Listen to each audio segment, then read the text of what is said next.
Bien, zéro, voilà, bonjour à tous. Nous sommes en direct de Canal 10 avec vous pour ce ZCL News du 14 janvier. Nous serons avec vous jusqu'à environ 14 heures. Aujourd'hui, on va recevoir dans un instant Philippe Bavardé, qui est le président de l'UQAMAG, avec qui on va parler de Marie-Galante, pas que, mais un petit peu aussi des îles du Sud. On va recevoir ensuite Pierre Lombion, il est chroniqueur de la Cresse. Avec lui, on parlera bien sûr des problèmes de la place de l'insertion dans l'économie économique, dans l'économie sociale, la place de l'insertion dans l'économie sociale et solidaire. Et un peu plus tard, on va recevoir Laurence Makiaba, Bruno Benjamin. Ils sont tous les deux membres de l'ANG, l'Alliance nationale Guadeloupe. C'est une jeune organisation nationalistes. Ils viendront parler de problèmes particuliers. Et puis Daniel Minacci, comme jeudi dernier, va continuer sa généalogie des noms des Indo-Guadeloupéens. Voilà pour nos invités. En ce qui concerne l'actualité, la question: est-ce que le préfet a raison d'interdire le carnaval? C'est une question qui a été posée en micro-trottoir, on peut même dire en caméra-trottoir. Nous aurons des réponses. C'était la fête de la science et la remise des prix, et aussi la première journée des rencontres professionnelles du cinéma. Voilà un peu le sommaire de ce ZCL News. Merci d'être avec nous en Guadeloupe, en Martinique, en France, à La Réunion. On salue nos amis de la France. Ça vous comprend, Tibouin Fouadi et Tibouin confinement toujours, 18h couvre-feu. Nous, en Guadeloupe, pour l'instant, on y échappe. On ne sait pas ce que ça va donner dans les jours qui viennent. Alors, je voulais dire, on va parler un peu de Marie-Galante. C'est pas souvent qu'on parle de cette île, malheureusement, que dans des conditions négatives. Et pourtant, il y a de belles choses, de bonnes choses qui se font, qui pourraient se faire à Marie-Galante.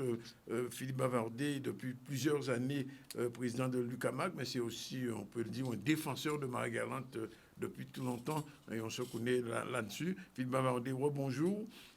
Si je posais une simple question, qu'est-ce qui fait que les Marie-Galantais quittent Marie-Galante et s'installent en Guadeloupe ou ailleurs? Tout d'abord, Danick Zandronis, félicitations pour ta persévérance dans ce métier d'informer qui n'est pas si simple. C'est vrai. Je te présente mes meilleurs voeux pour cette année et surtout la prudence pour préserver nos santé. Tout à fait, merci. Et ceux des autres. Oui, je te retourne les vœux d'ailleurs. Je profite aussi de ton antenne pour présenter mes meilleurs vœux à la population de Terre-de-Haut, de Terre-de-Bas, de la Désirade, de Marie-Galante, de la Basse-Terre et aussi de la Grande-Terre, puisque nous sommes les îles de Guadeloupe. Tout à fait. Donc les îles du Sud reconnaissent effectivement ce grand territoire qui est un archipel. Oui. Donc à la question que tu me poses là, effectivement, pourquoi il y a cet exode des populations vers la Guadeloupe. Donc il est important de faire un historique qui nous permet de bien comprendre pourquoi Marie-Galante est en train de se vider et pourquoi il est important de savoir comment s'y prendre pour arrêter cet exode. Marie-Galante est structuré, le pays Marie-Galante est structuré autour de l'industrie sucrière, autour de la canne à sucre et autour de la lutte menée par les ouvriers, par les tâcherons, par les coupeurs de canne. Et du reste, nous avons observé depuis la fermeture de différentes usines, comme celle de Doro à Saint-Louis, oui. Celle de Pirogue à Grandbourg, celle du Robert à Capesterre, qu'à chaque fois, c'était un drame à la fois social, économique et psychologique. Et ça crée une situation de catastrophe qui met Marie-Galante dans une difficulté assez compliquée. Vers les années 1960, le Conseil général était dirigé à l'époque par M. Henri Rinaldo, oui. Sous l'impulsion de Corval-Thionville, Charsla-Éloi, Koudou, Guy-Marie, Koudou Ernest et Guy-Marie. Donc, cet authentique fils de Marie-Galante, M. Rinaldo, donc, a décidé de prendre contre vents et marées, en tant que président du Conseil général à l'époque, le rachat de l'usine de Grand-Anse, et avec les 3500 hectares qui appartenaient à la famille Bon et qui a permis donc à Marie-Galante de redémarrer. Oui. Parce que ces industries n'étaient pas suffisamment structurées. Et là, ça a permis de faire évoluer les choses. Donc, Marie-Galante, c'est structuré autour de la canne à sucre. Quand la canne à sucre ne va pas, Marie-Galante est en grande difficulté et l'exode continue à se développer. Là, actuellement, nous vivons un drame qui s'annonce là parce que, effectivement, l'usine de Grand-Anse n'a pas de réponse concrète et il n'y a pas d'anticipation. Et ne se modernise pas non plus. Si, elle veut se moderniser. Elle veut se moderniser. Il y a eu un consensus qui a été mis en place avec les majorités, les oppositions, le conseil régional, le conseil départemental. On s'est tous mis d'accord pour qu'il y ait une structure cannière, mais aussi accompagnée d'une possibilité de transformer la bagasse en énergie électrique. Et à ce jour, la première pierre n'est toujours pas posée, les éléments ne sont toujours pas mis en place, et nous allons vers une catastrophe annoncée, puisque les élus de Marie-Galante actuellement font de la réticence. La communauté des communes ne joue pas son rôle de développement et d'impulsion, de modernisation et d'action pour donner les moyens à cette usine d'avoir son énergie et pour pouvoir la vendre et pour pouvoir équilibrer les comptes. Parce que quelle que soit l'entreprise, il faut des recettes pour payer les dépenses. S'il n'y a pas suffisamment de recettes, on ne peut pas payer les dépenses.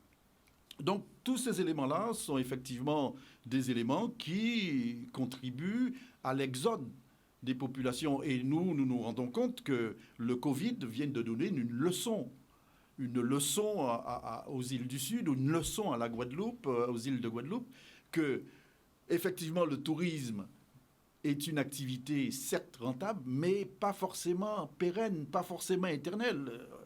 On a eu un Covid et puis clac, patatrac, la Guadeloupe se retrouve en situation d'asphyxie. Donc l'industrie sucrière, les valeurs de base, l'agriculture, la pêche et les métiers qui permettent de faire vivre ces îles-là doivent être soutenus, accompagnés et surtout mettre en place les outils qui permettent aux chefs d'entreprise agricoles de pouvoir pérenniser leur entreprise. Alors, on parlait du tourisme, parce qu'il y a eu, on peut dire, ce trou pendant près de 6 mois pour les organisations, les hôtels et enfin tous ceux qui vivaient du tourisme. Il y a eu un petit sursaut pendant quelques jours là en Guadeloupe.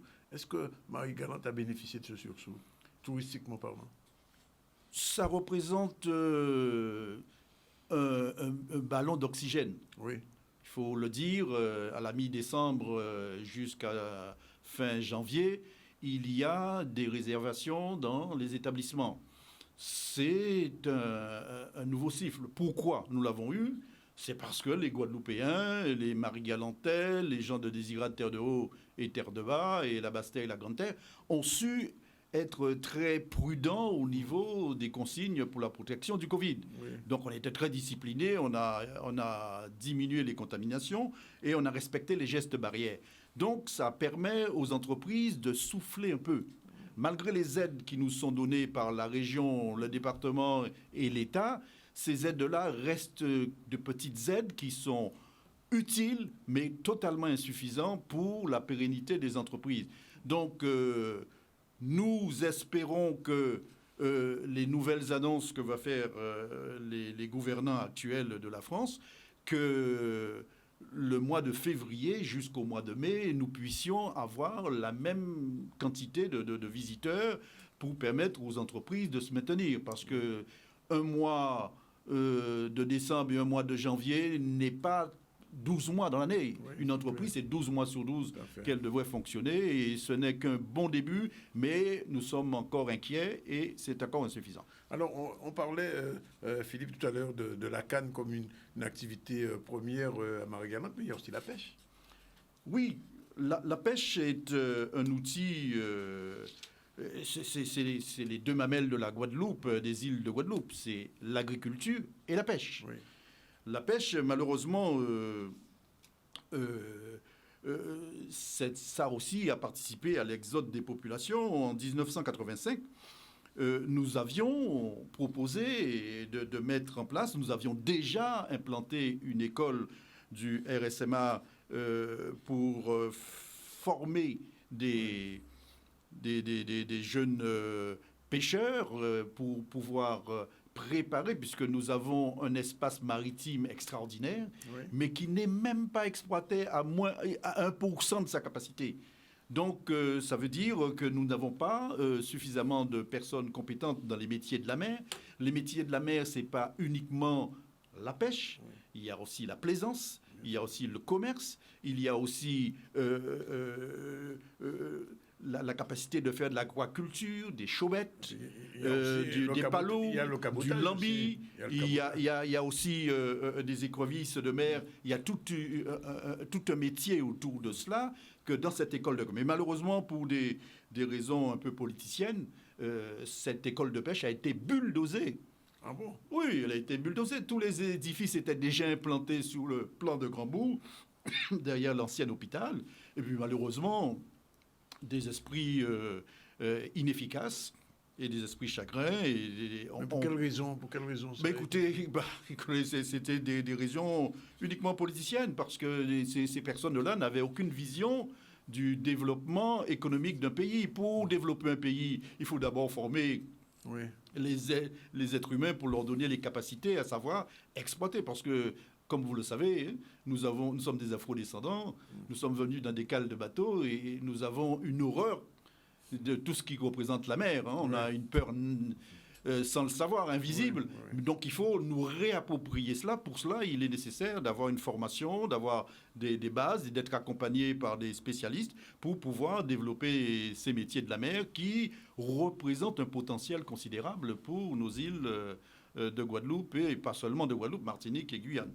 Mais alors, on a souvent dit, eu égard à ce qui s'est passé pour l'empoisonnement en chlordécone, que Marie-Galante aurait pu être le jardin de la Guadeloupe, dans la mesure où les terres marie-galantaises, enfin, sauf si je me trompe, n'ont pas été touchées par cet empoisonnement. Est-ce que l'agriculture aujourd'hui, en dehors de la canne, est en train j'ai envie de dire, de reprendre un ballon à Marie-Galante, ou alors est-ce que là aussi, les choses ne sont pas ce qu'elles devraient être? Alors, pour l'agriculture, pour faire de l'agriculture sans eau, c'est un euphémisme. Donc, nous avions effectivement à l'époque du Premier ministre de la Dominique, Douglas, et Jean Girard, nous avions mis en place un projet qui était ficelé, prêt à être opérationnel, et pour que nous puissions avoir de l'eau de la Dominique et nous permettre de pouvoir faire de la culture maraîchère, de l'élevage et de la culture vivrière. Sans eau, Marie-Galante a beau être une terre qui n'est pas chlordécoronée, c'est difficile de pouvoir développer l'agriculture, mais aussi il y a un manque de volonté politique. Dans un pays, il faut mettre l'accent, il y a plus de 1000 hectares de terres disponibles pour le maraîchage, il y a plus de 1500 hectares disponibles pour l'élevage, mais la communauté des communes qui doit impulser ces actions économiques n'a aucune volonté pour pouvoir mettre les structures en place. Ils ont abandonné notre abattoir. Oui. Et notre abattoir, au lieu de créer les conditions... On disait qu'il n'était pas rentable, cet abattoir. Mais il n'est pas rentable parce que les gens qui sont amenés à réfléchir et à mettre les structures, ils devraient d'abord mettre un plan d'élevage, donner les moyens... La charrue avant les bœufs. C'est-à-dire que la structure, elle est déjà là. Même si la charrue a été mise avant les bœufs, mais il fallait continuer l'action, mettre en place les structures, les moyens pour donner aux agriculteurs, aux éleveurs, les moyens d'avoir un cheptel. Ensuite, ce cheptel serait transformé dans cet abattoir, et ensuite, cet abattoir avoir une commercialisation pour fournir les établissements de distribution de la Guadeloupe. Nous avons juste l'abattoir, mais pas l'avant et pas l'après. Donc, du coup, on nous dit que l'abattoir n'était pas rentable, mais si vous ne donnez pas suffisamment de viande à l'abattoir et la commercialisation, donc c'est une volonté politique. Et est-ce que les élus que nous avons actuellement se sont penchés là-dessus, se sont donné les moyens et ont utilisé les outils qui existent dans les dispositifs nous permettant d'accompagner les agriculteurs, les éleveurs à pouvoir développer ces structures? Alors, je suis obligé de faire un constat qui est négatif, c'est que vous avez deux communes, et pour au moins trois, peut-être même trois, Saint-Louis et Grand-Bourg sont dans le rouge. Les rapport de la Chambre régionale montre que la situation de ces deux communes, dont la capitale de Margalande-Grandbourg, est dans une situation financière très difficile. Alors, je comprends qu'il y a peut-être une dépopulation, donc moins d'impôts, etc., mais pas seulement ça. Ben écoutez, tout à fait, c'est notre combat. Nous, à l'UQAMAG, l'Union des commerçants, artisans et prestataires de services, c'est d'aider nos politiques à prendre conscience de la réalité de leur territoire et de prendre conscience des outils qui existent dans d'autres départements de France et de Navarre. Il y a cet outil qui s'appelle la zone franche globale toute activité. Nous prendrons l'exemple sur la Corse. La Corse s'est trouvée dans de grandes difficultés de dépopulation, d'exode massif. Ils ont obtenu d'abord une zone franche spéciale, toute activité, y compris le commerce, pendant 5 ans. Et ils ont réussi à la prolonger sur 15 ans. D'accord. Et ça leur a donné une bouffée d'oxygène pour réinviter les entreprises à s'installer, à pouvoir pérenniser leur affaire et créer de l'emploi. En créant de l'emploi, ça permet de fixer les populations. En fixant les populations, ça permet d'avoir des zones de chalandise et ça permet... Ce qui est possible en Corse n'est pas à Marie-Galante? Ben écoutez, si c'est possible en Corse, c'est certainement possible à Marie-Galante. Maintenant, les visionnaires qui nous dirigent, les personnes qui devraient être visionnaires et qui devraient impulser cela, ont été réticents et n'ont pas su se donner les moyens pour utiliser les bons outils. Ils ont mis les points en pensant qu'on allait être envahis. Il a fallu leur expliquer, les inviter, mais c'est quand ils ne sont plus élus qu'ils se rendent compte qu'ils ont fait une faute. Malheureusement, la commune de Saint-Louis, comme vous le dites, se trouve dans le rouge du rouge, et la commune de Grandbourg, parce que c'est des mauvais choix. Des mauvais choix dans les choix stratégiques. Une communauté des communes a pour objectif de créer l'attractivité, de chercher les outils et de s'entourer de compétences leur permettant de créer un territoire actif, de donner les moyens, d'accompagner et surtout d'être à l'écoute des chefs d'entreprise qui sont des entrepreneurs, des audacieux. Et là-dessus, malheureusement, Marie-Galante est abandonnée. Il n'y a pas de consultation avec les gens qui ont des projets, des idées et qui sont capables d'apporter des solutions structurelles. Ce n'est pas en demandant des subventions, on ne demande pas de privilèges, on demande tout simplement les outils permettant aux entreprises de se développer. Parce que on parlait de la dépopulation, de l'exode rural à Marie-Galante. Alors, on est obligé de le dire, on a le sentiment quand même qu'il y a une sorte de transfert de population qui s'opère tout doucement à Marie-Galante. D'abord, les terres marie-galantaises sont vendues à des étrangers. Et quand je dis étrangers, pas seulement des étrangers de la Caraïbe, mais des étrangers de l'Europe et autres, qui de plus en plus s'approprient ce territoire, cette île. Est-ce qu'il n'y avait pas une possibilité de mettre un terme ou de ralentir? On parlait de la Corse. Corse, ils ont trouvé des éléments pour pouvoir freiner cette vente de territoire, etc., de terrain, etc. Et Marie-Galante, on a de plus en plus l'impression que le Marie-Galante est en train de... C'est un problème sérieux. Oui. Vous avez raison, Zandonis, de nous interpeller là-dessus. Et si nous devons contribuer à cela, il est important d'en prendre conscience et de regarder la réalité.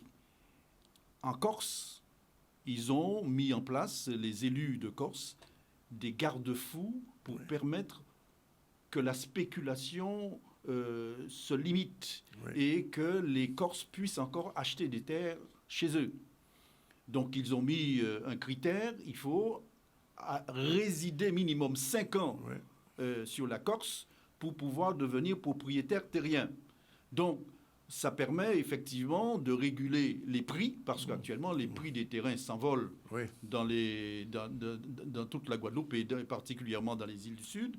Et ça crée des problèmes identitaires, ça crée des problèmes de voisinage, ça crée une série de difficultés. Regardez ce qui se passe en Nouvelle-Calédonie. Donc les Calédoniens ont l'impression qu'ils ne sont plus chez eux. Ils sont minoritaires chez eux. Saint-Martin, c'est pareil. Saint-Martin plus... J'ai l'impression que Marie-Galante est en train de basculer aussi dans ça. Oui, donc la réalité, elle est là. Mais il est aussi important de comprendre une chose. Qui achète ces terres à Marie-Galante? Qui achète ces terres dans les îles du Sud? Ben, ce sont des fonctionnaires. Des fonctionnaires venus travailler sur l'île, des enseignants, des administratifs, des médecins. des gens qui travaillent dans la fonction publique, et nous posons la question à nos frères, à nos militants, à nos grandes figures syndicales qui sont très brillants à l'extérieur de Marie-Galante, et nous ne les avons pas à Marie-Galante. Ils n'investissent pas suffisamment et donc on les a besoin, pas seulement à la retraite pour les emmener au cimetière. Oui. Nous avons besoin de personnes valides entre 20 ans et 50 ans pour produire et pour investir. Donc nous lançons un appel aux Marie-Galantais, aux intellectuels Marie-Galantais, aux intellectuels qui ont préféré quitter Marie-Galante pour aller avoir le confort pour leurs enfants. Je comprends, ils ont souffert comme nous. Mais nous avons accepté de vivre et travailler dans ces conditions-là, Marie-Galante, pour préserver l'essentiel. Donc nous lançons un appel parce que ces terres sont achetées par des Français de l'Hexagone, qui sont aussi des Français et qui ont les mêmes droits. Je les appelle des Franco-Français. Des Franco-Français. Donc 80% des fonctionnaires de Marie-Galante, donc dans les écoles maternelles. Écoutez, vous comptez le nombre de Marie-Galantais. Il n'y a que des Français de l'Hexagone qui sont dans nos écoles maternelles, dans les classes primaires. Donc, nos enfants ont très peu d'images de personnes qui viennent du même coin qu'eux. Donc, il est important que nous puissions prendre ces choses. Mais est-ce qu'il y a une prise de conscience de cela chez vos politiques Marie-Galantais? Écoutez, parce que j'entends jamais ce discours. Hein, j'avoue que j'entends jamais. Nous avons que les élus, que nous méritons. Si nous avons des élus qui ne parlent pas de ces soucis-là et qui ne se donnent pas les moyens. Que les Marie-Galantais qui vivent à l'extérieur se plaignent ou que les Marie-Galantais se plaignent, on peut se plaindre qu'à soi-même, parce que si nous voulons redonner les conditions. Il est important que nous puissions créer des conditions pour permettre aux Marie-Galantais de revenir s'installer chez eux, de pouvoir y trouver le confort pour les études de leurs enfants, pour pouvoir avoir les commodités et créer les conditions pour que l'économie redémarre et qu'on puisse le faire. Donc, c'est un appel que je profite de votre antenne à tous les Marie-Galantais. Revenons chez nous. Encourageons nos enfants parce que la nature a horreur du vide. Oui, et on va vers le vide, là, pour Marie-Galante. Alors, il nous reste à peine 2 petites minutes, mais je ne peux pas ne pas vous poser la question quand même. 2 petites questions très rapidement. L'année dernière, il n'y a pas eu de Terre de Blues. Alors, on devait célébrer il y a 2 ans le 20e anniversaire de Terre de Blues. Est-ce que globalement, cette manifestation culturelle, cet événementiel, porte à Marie-Galante? C'est un événement important qui, pendant 3 jours, va permettre à tous les établissements de tourisme de fonctionner. Et tous les établissements d'hébergement de fonctionner. Mais il y a 365 jours dans une année. Oui. C'est une période intéressante, mais c'est la fin de la saison touristique. Oui. C'est le mois de mai.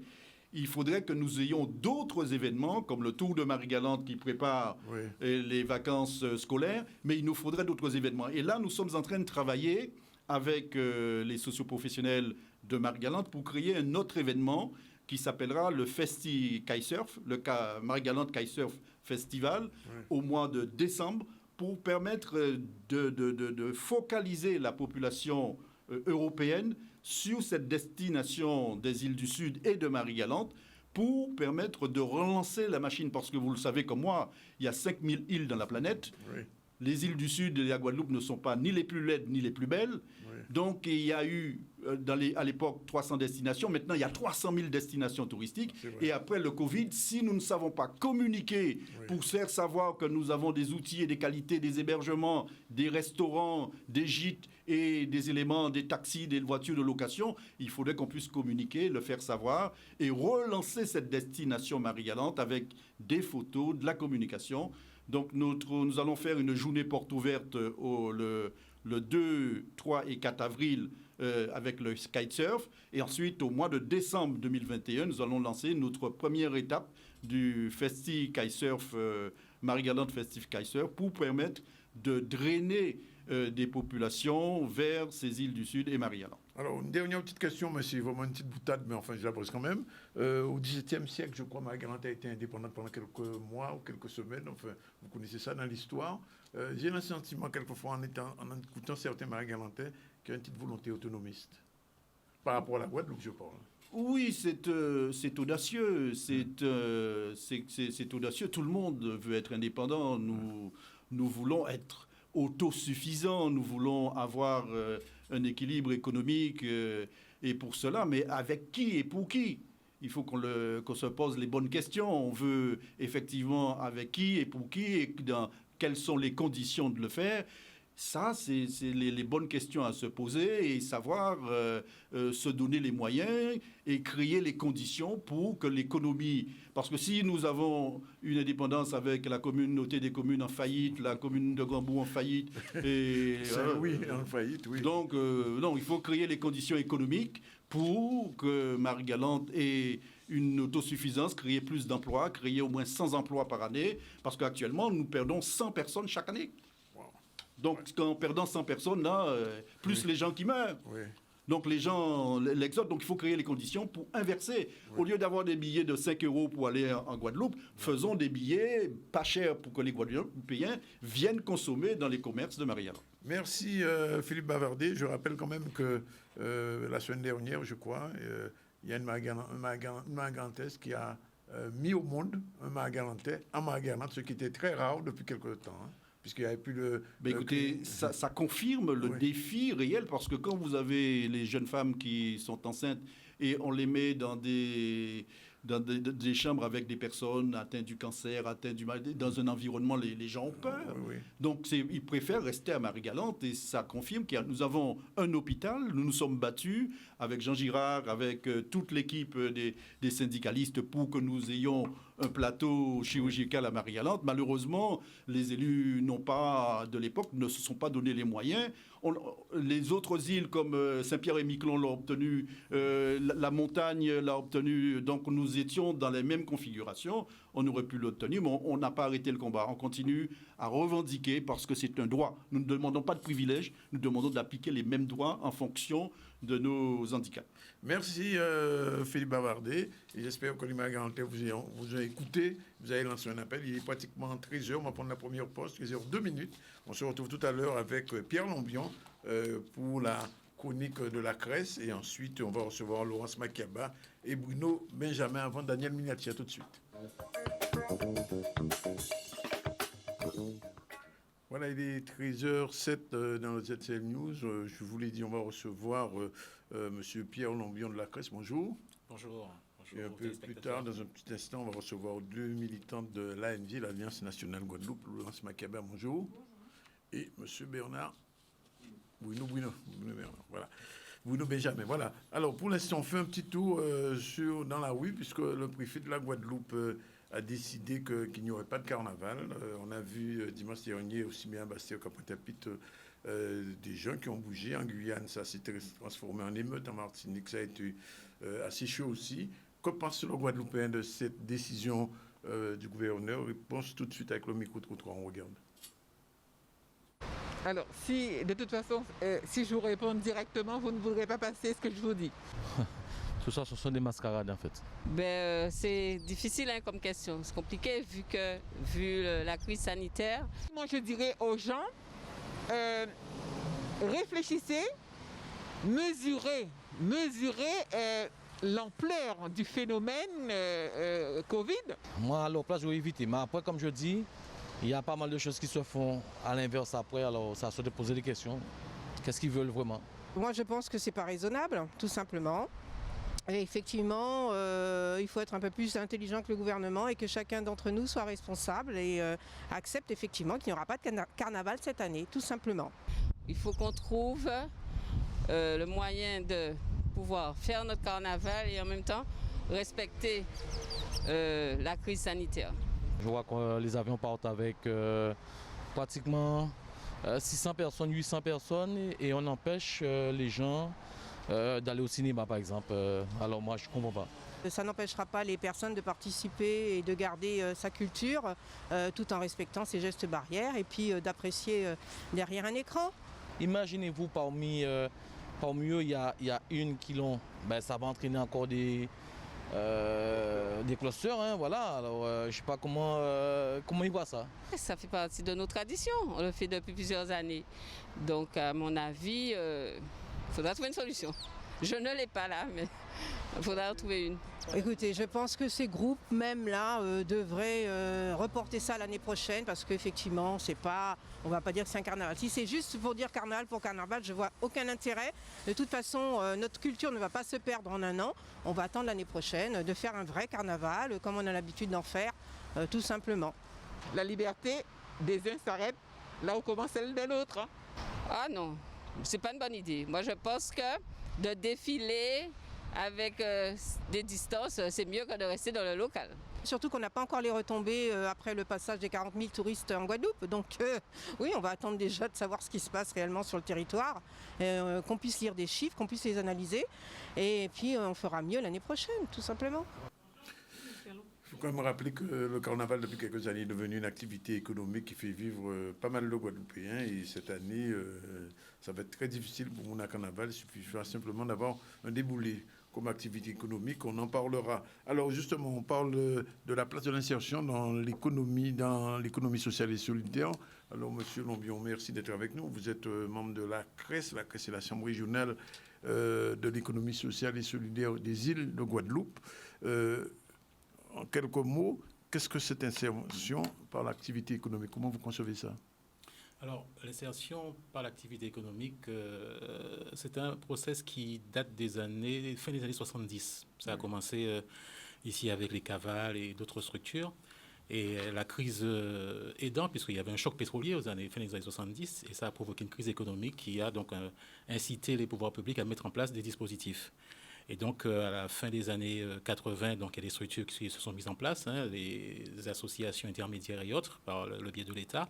Et enfin, aux années 2000, on a eu la naissance des entreprises d'insertion et également des ateliers chantiers d'insertion par le biais d'une commission départementale qui s'appelle le CDIAE. Oui.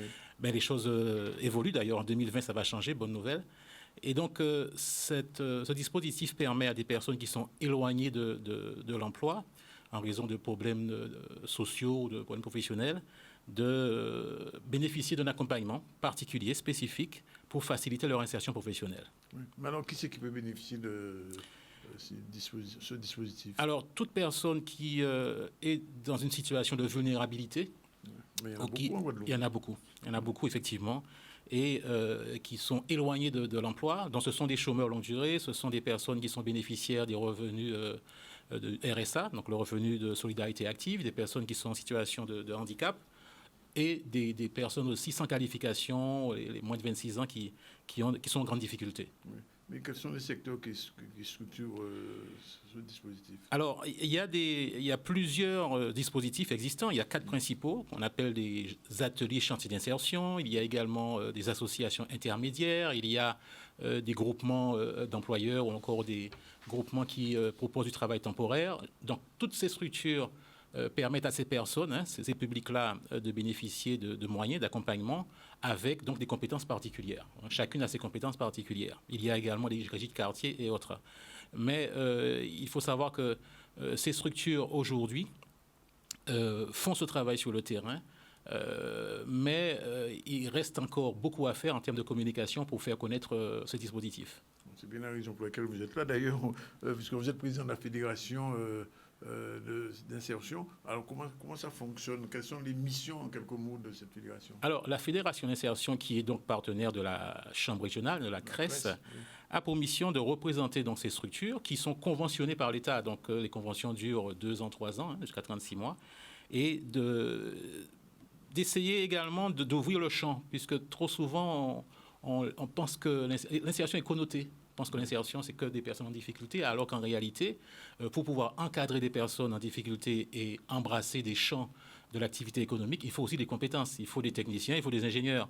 Et donc, l'idée, c'est d'essayer d'apporter un plus, d'apporter un côté qualitatif en fait, à cette insertion et d'aider les structures justement à embrasser un champ plus large au niveau des activités liées à l'insertion économique.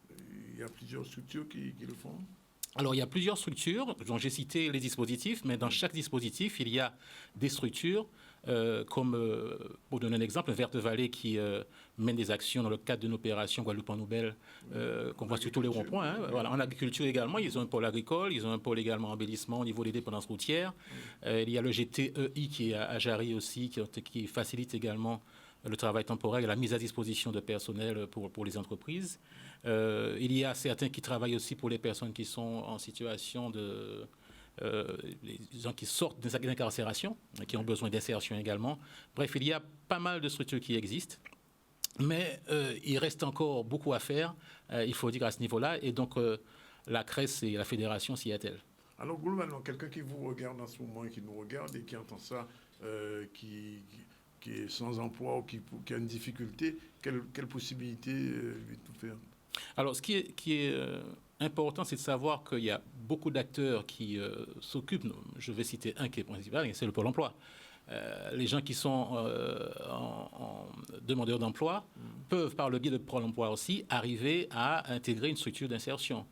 Les jeunes qui sont également en difficulté peuvent passer par la mission locale et être orientés vers une structure d'insertion.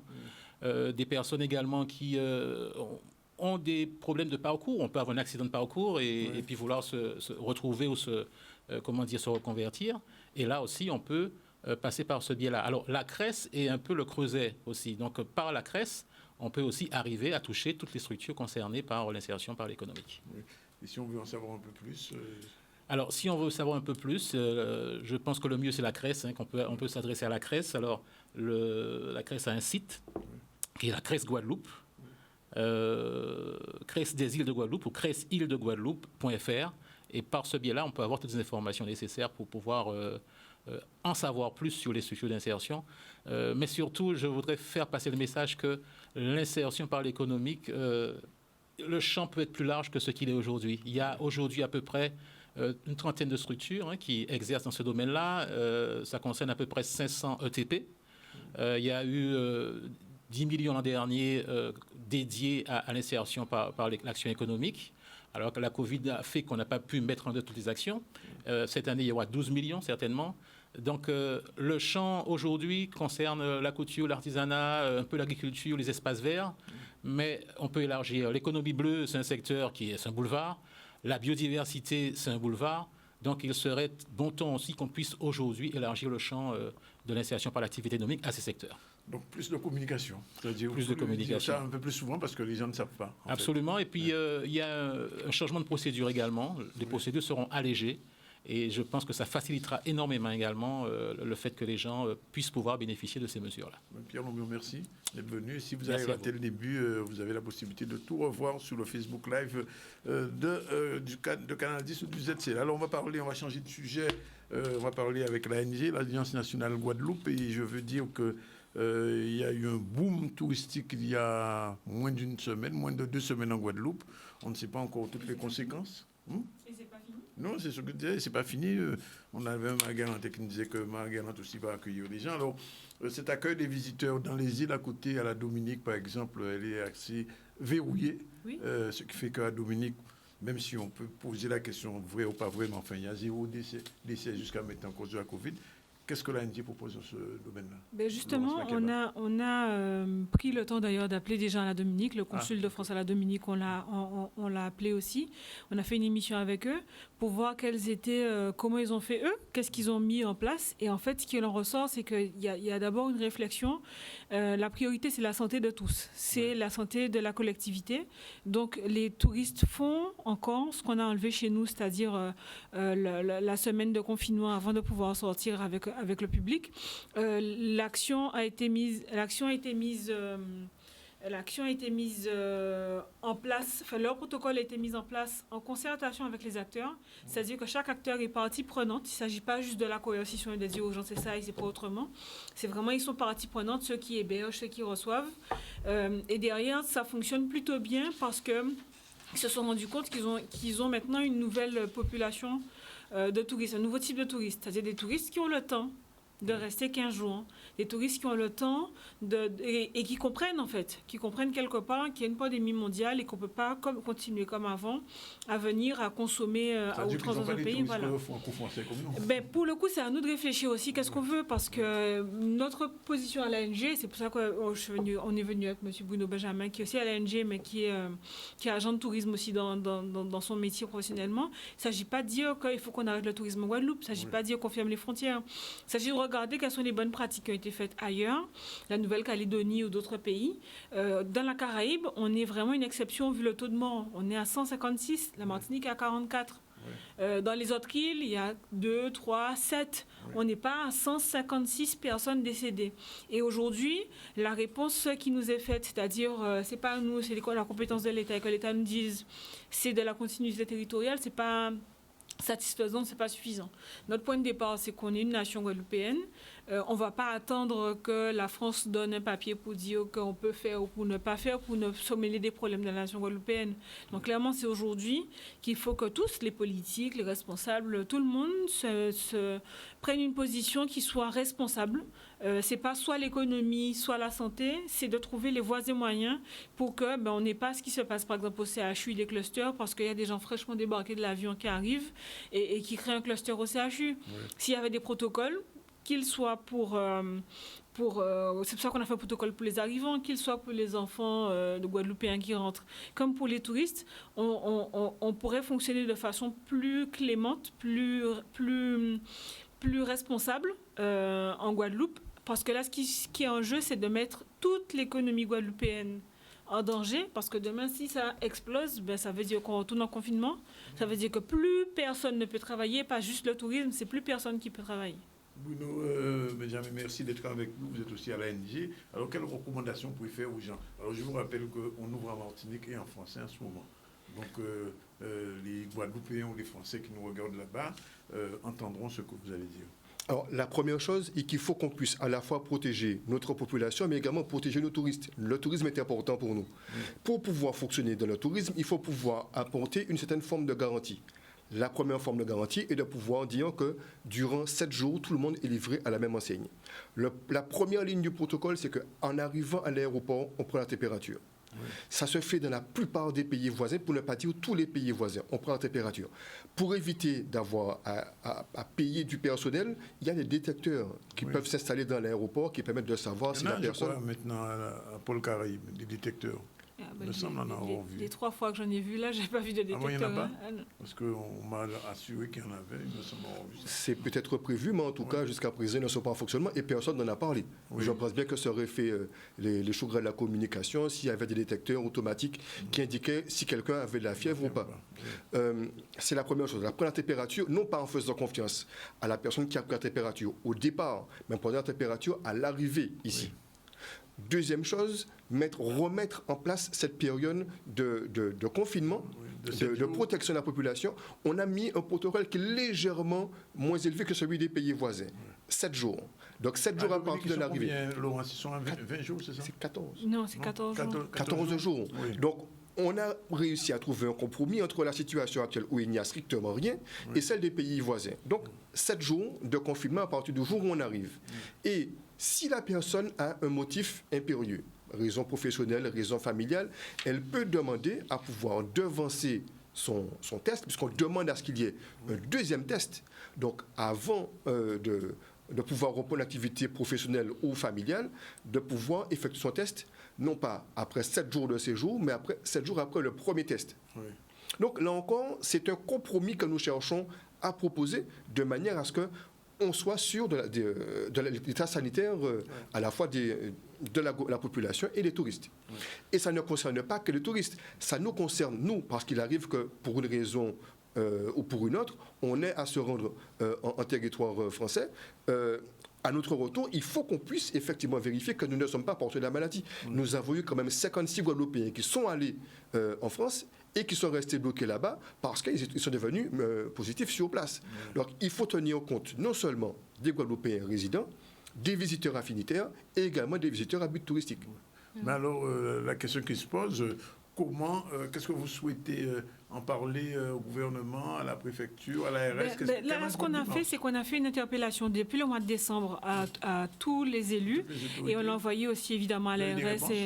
Alors, on a eu une réponse, oui, on a eu des réponses. On a eu M. Lurel qui nous a demandé des précisions. On a refait un deuxième protocole qu'on a publié le 31 décembre et qu'on a renvoyé encore en disant on ne peut pas attendre que la catastrophe arrive et rester là en disant mais on ne peut pas. la saison touristique, la haute saison en Guadeloupe, ça va aller jusqu'à la fin du mois de février, voire mars, enfin, pendant l'hiver. Donc clairement, c'est aujourd'hui, maintenant qu'il faut qu'on prenne un certain nombre de précautions, d'autant que les tests sont facilement falsifiables. Oui, Et que pour avoir pris l'avion fin d'année dernière, c'est pas très compliqué. Il n'y a pas de QR code, il n'y a rien qui vérifie. C'est-à-dire que vous pouvez prendre le test d'une autre personne, le passer sur Photoshop, changer le nom. Le test de l'air regarde à peine, les gens regardent à peine, on vous met un petit autocollant, voilà, qui fait qu'il y a des gens qui arrivent même ici, on l'a vu aussi, avec des tests falsifiés, voilà. Donc clairement, il faut qu'il y ait un deuxième test qui soit fait avant que la personne puisse dire je me promène partout, qu'on puisse aussi intégrer les personnes qui reçoivent, c'est-à-dire que si vous êtes JTE, que vous avez des gens qui viennent dans vos hébergements, que vous soyez référencé sur une plateforme et que vous soyez vous aussi partie prenante de cette sauvegarde. C'est collectivement qu'on va y arriver, c'est pas simplement en faisant de la coercition, c'est en prenant en compte le fait qu'il y a cette pandémie et qu'on est capable d'être responsable. Voilà. Alors, ça n'a rien à voir, mais c'est un petit peu, on en parlait tout à l'heure. Sur le carnaval, qu'est-ce que vous en pensez? Oui ou non au carnaval? Je pense que la question ne se pose pas en ces termes-là. Enfin, c'est oui ou non au carnaval. Il y a des groupes qui ont défilé depuis le premier dimanche qui ont défilé. Il n'y a pas eu de grosses masses comme les 10 000 personnes. 10 000 d'Akio, voilà. Il y a eu des groupes qui ont joué devant leur siège. Il n'y a pas eu 500, 600 personnes non plus. C'est la même façon que... Donc on a un mini-carnaval, c'est ça? Non, ce que je veux dire, c'est que la pratique, les Guadeloupéens sont responsables. De la même façon, quand il y a des léros, les gens ne dansent pas. C'est pas un zouk. Il n'y a pas de zouk qui ont repris en Guadeloupe. Il n'y a pas de léros. Mais pour le coup, les gens ne se frottent pas les uns aux autres. Les gens gardent une certaine distance. On est capable d'être responsable. Donc un carnaval responsable. Voilà. Oui, un carnaval responsable, mais surtout qu'on arrête de prendre des décisions comme ça à Paris, qu'on nous les renvoie et qu'on nous dise voilà, c'est ça et qu'il n'y ait pas de discussion de possible. Ou alors il faut vraiment taper du poing sur la table pour en avoir. Alors justement, sous cet accueil des visiteurs résidents, vous avez fait 2 courriers, il y aura un 3e. Qu'est-ce que vous pensez faire? On va continuer encore à faire passer l'information et aussi à rencontrer les personnes responsables pour porter cette parole-là. Il y a un autre protocole de possible et il faut qu'on soit responsable, collectivement. D'accord. Écoutez, on est content d'entendre ça et je pense que les Guadeloupéens qui vous ont écouté, on a montré jusqu'ici qu'on était relativement responsable. Même avec un hôpital défaillant, on a su à chaque fois juguler l'épidémie. On a réussi à maîtriser un petit peu la pandémie. Bon, nous souhaitons que ça puisse rester comme ça et que ça puisse développer. En tout cas, merci d'être venu ici. Merci de nous avoir reçus, Danick. Nous, Benjamin, vous reviendrez même pour parler d'autres choses un petit jour. Ne vous inquiétez pas, votre collègue, une personne que vous connaissez bien tout à l'heure sera là pour parler d'autres choses aussi. Daniel Minati, que vous connaissez. Voilà, deuxième pause dans le ZCL. On se retrouve tout à l'heure pour la suite et la fin. Voilà, il est exactement 13h33. On va recevoir dans un instant Madame Danielle Minati. Bonjour. Bonjour. C'est le 2e épisode de la recherche sur la généalogie des Indo-Guadeloupéens. Avec elle, tout à l'heure, on va commencer. Mais pour l'heure, on va revenir sur la fête de la science, puisqu'elle est en fait terminée. Il y avait une remise de prix et Stanley Manicor était là. On regarde son reportage.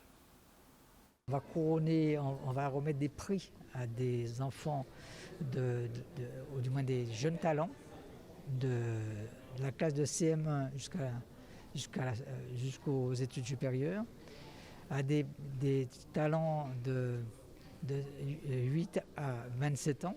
C'est aussi des moments qui montrent l'engagement des uns et des autres, la créativité aussi de nos élèves et de nos étudiants dans l'Académie de la Guadeloupe. Ça représente beaucoup pour moi, mais ce qui représente beaucoup pour moi, c'est qu'on a réussi toutes les deux, ensemble. Ce qui nous a poussés à participer, c'est l'esprit d'équipe. Et comme on était déjà très créatifs, on s'est dit toutes les deux qu'on allait créer cette histoire. On dit qu'on a la jeunesse qu'on mérite. Et on a une jeunesse magnifique qui nous ont présenté des BD et des nouvelles. Donc un excellent travail. Et je suis très fier de cette jeunesse guadeloupéenne. Et je dis souvent à ma jeunesse, n'ayez pas peur. C'est que vous êtes dans un climat certes anxiogène, mais votre avenir est devant vous. Elle racontait l'histoire d'une petite fille et qui avait rencontré un robot. Et elle était très fière d'avoir un ami.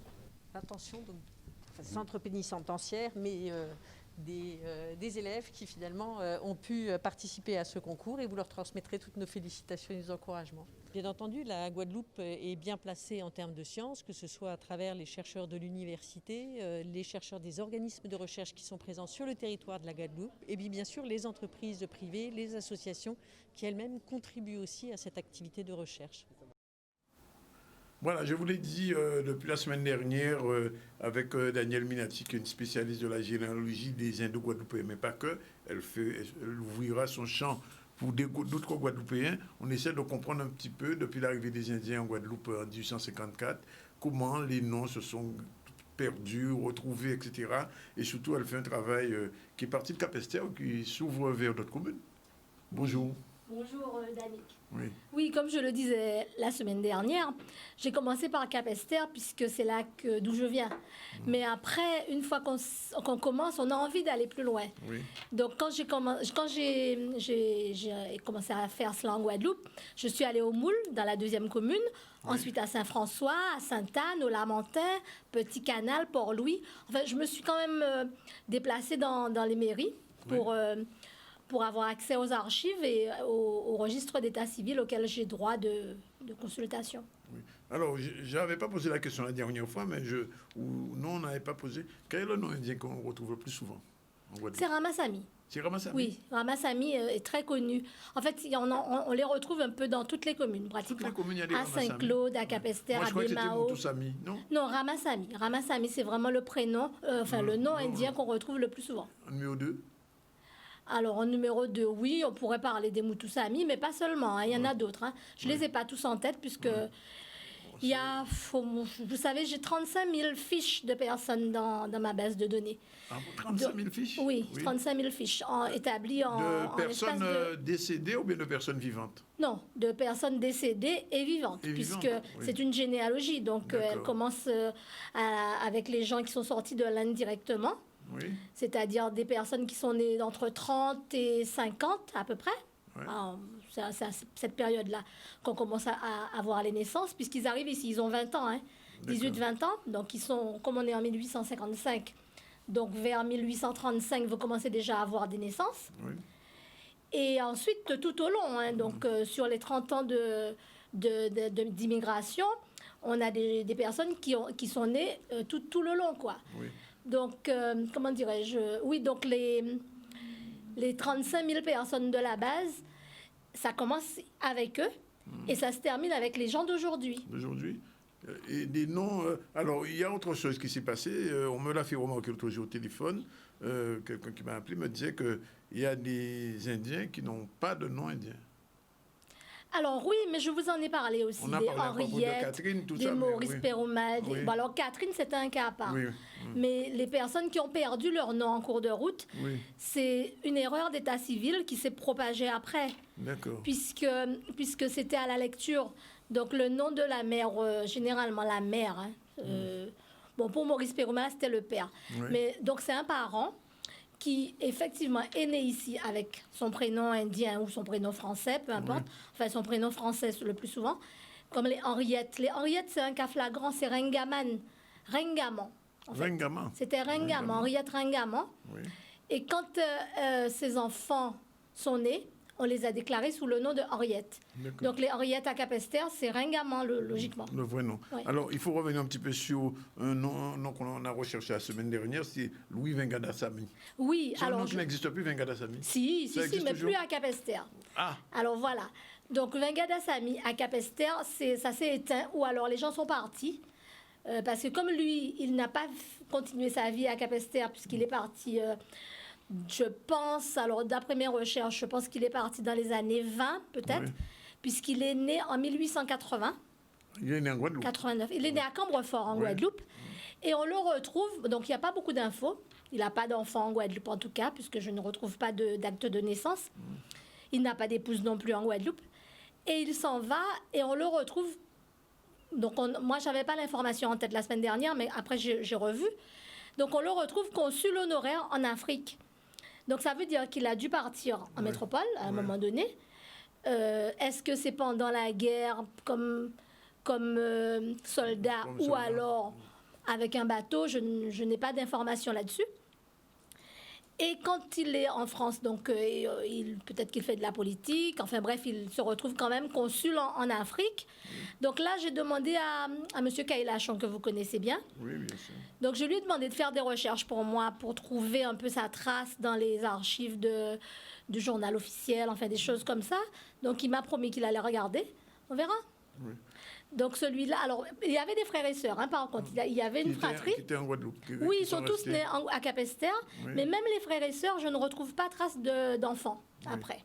Alors il y a derrière vous, Daniel, un nom, Moiré. Est-ce que c'est vraiment un nom indien? Non. Non, il apparaît. Alors, c'est pour ça, quand vous avez dit au début que pas que, je ne fais pas de la généalogie que pour les Indiens. Je fais pour les descendants d'engagés. Donc, on retrouve cette famille Moiré, qui est une personne de ma famille. Hein. En fait, on a 2 sœurs Minachi qui ont épousé 2 Moiré. Donc, les Moiré sont apparentés à nous. Des parents, voilà. Oui. Alors, est-ce qu'un nom comme Coupant, c'est un nom indien? Oui. Ah bon? Oui, c'est un nom qui vient de Marais. Enfin, au départ, c'est Coupant ou il y a plus... Il y a Coupant et Coupasami, je crois. Ah, les deux sont indiens. Les deux sont indiens. Coupant, c'est indien. Parce qu'il y a des noms comme ça, Sitchan. Oh, tout à fait, oui. On m'a posé la question. Oui, ce sont des noms indiens. Ce sont des noms qui sont d'origine avec des Indiens arrivés ici. D'accord. Donc, les noms, comme je vous ai dit, en fait, la consonance, elle est là, hein, quand même. Donc, on voit bien... alors, Sitchan, je ne sais pas son origine exacte dans la tête, de quel coin de l'Inde, mais c'est un nom indien, oui, bien sûr. Et Coupant, donc celui de Moule, il est venu de Marie-Galante pour épouser une Moulienne. Pesmaï, son nom anglais, indien? Qui? Pesmaï. Non. Non? Non. Non? Bavardi. Comment? Bavardi. Non plus. Non plus? Non. Et ce sont des gens qui ont un faciès quand même. Hein, ah ben, ils ont peut-être une ancêtre. Oui. Ils ont peut-être une ancêtre ou bien un ancêtre qui les a pas reconnus. Oui. Enfin bon, il y a beaucoup de métissage quand même. Donc, voilà.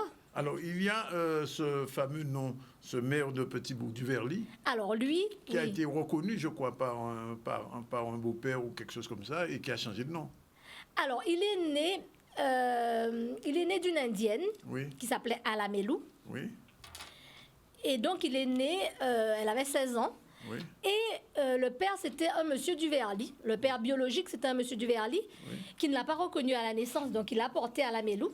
Oui. Et ensuite, quand il avait 18 ans, le monsieur l'a reconnu. Oui. Mais entre-temps, sa mère s'était mariée avec un monsieur Sidambarom, qui n'est pas apparenté au Sidambarom. Non, parce qu'en fait, c'est Sidambaram ou Sidambarom? Sidambarom. Parce que c'est une ville qui s'appelle Sidambaram. Sidambaram, voilà. Okay. Alors, autre nom, Nessuta. Alors, non, Nessuta n'est pas un Indien. Oui. C'est qu'on parle de Nessuta. J'ai fait d'ailleurs un petit travail dessus récemment, l'année dernière. Il a épousé une Indienne. Il a épousé une Indienne qui vivait à Pointe-à-Pitre, voilà. Alors, Kandasamy avec C ou avec K? Avec un C. À Capesterre, il y a du Kandasamy, mais avec un K. Oui. Mais ils viennent du Moule, hein. C'est Kandasamy, là, ils viennent du Moule, hein, ceux de Capesterre. Avec C ou avec K, c'est le même. Oui, après, il y a une erreur d'orthographe qui peut se produire, mais celle de Rémy Nessuta, la femme de Rémy Nessuta, elle était d'une autre branche puisqu'elle est née à Pointe-à-Pitre. Je pense que sa mère était sur l'habitation de comment ça s'appelle d'Arboussier. Oui. Et alors, on a parlé de lui tout à l'heure. On a eu l'occasion de le recevoir ici, Kailachon. Oui, c'est un Indien, bien sûr. C'est un nom indien? Oui, c'est un Indien. Il y avait un Indien qui s'appelait Kailachon. Ah, d'accord. Donc, alors, vous avez des Indiens qui n'étaient pas agriculteurs en arrivant, hein, qui n'étaient pas cultivateurs. Donc, ceux qui habitaient dans les villes, c'était des lettrés. Donc, ils étaient interprètes. Après, une fois qu'ils ont fini leur contrat d'interprète, on les retrouve commerçants, négociants. Donc, M. Kailachon, c'était un interprète à Basse-Terre. Et sa descendance a vécu en ville. Donc, c'est Jacques Kailachon qui est son descendant. Catan?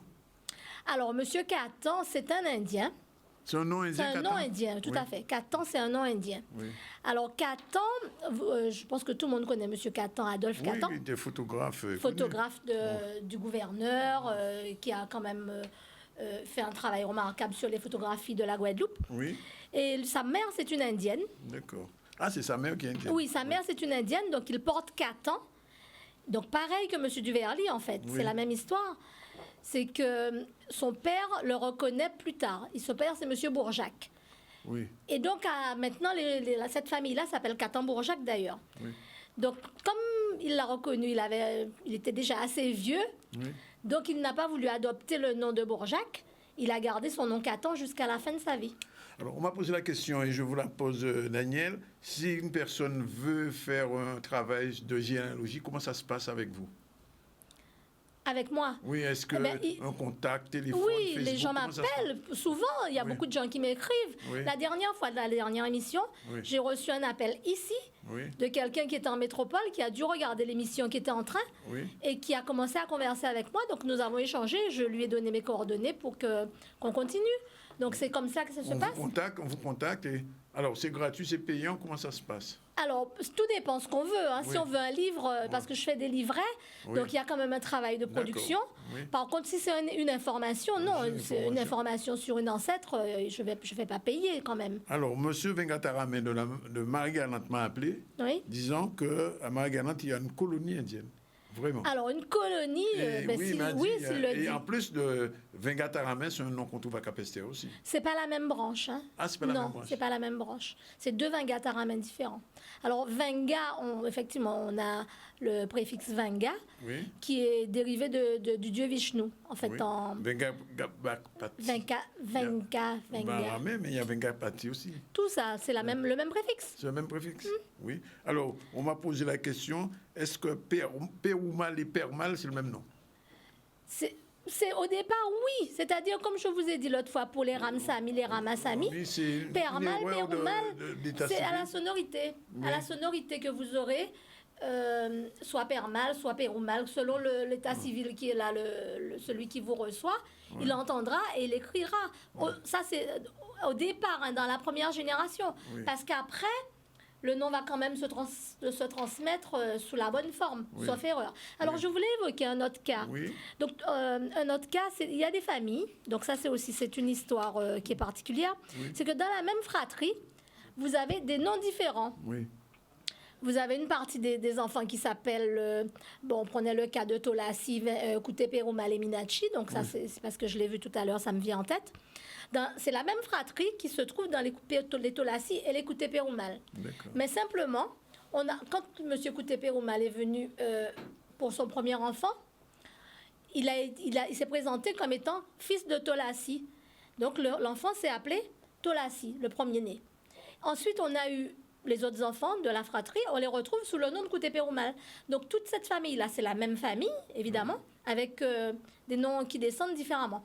Et en Grande-Terre aussi, au Moule, il y a des familles comme ça, les Saminadins et il y a un autre nom, j'ai pas en tête, mais on retrouve beaucoup de familles comme ça, ou parfois, alors il y a des personnes avec qui j'ai discuté qui sont de cette famille, qui me disent oui, mais les filles avaient un nom, les garçons avaient un nom.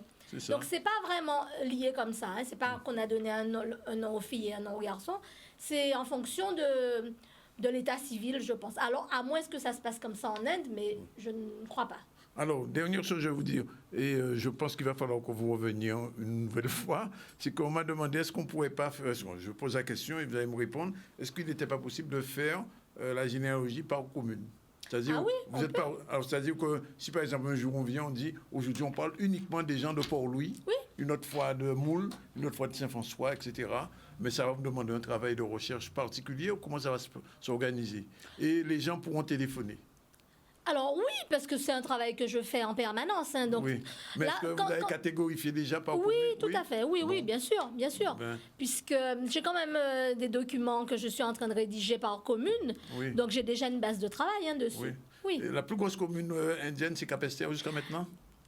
Alors justement, donc après mon émission là de la semaine dernière, j'ai eu quelques personnes qui m'ont dit comment tu as pu dire ça, que le bassin de Grande-Terre est le même que celui de Capesterre. Effectivement, ce qui se passe, c'est que j'ai terminé Capesterre, c'est-à-dire je suis allée jusqu'à 1945. Donc j'ai fait les 100 ans de Capesterre, les 100 ans de données.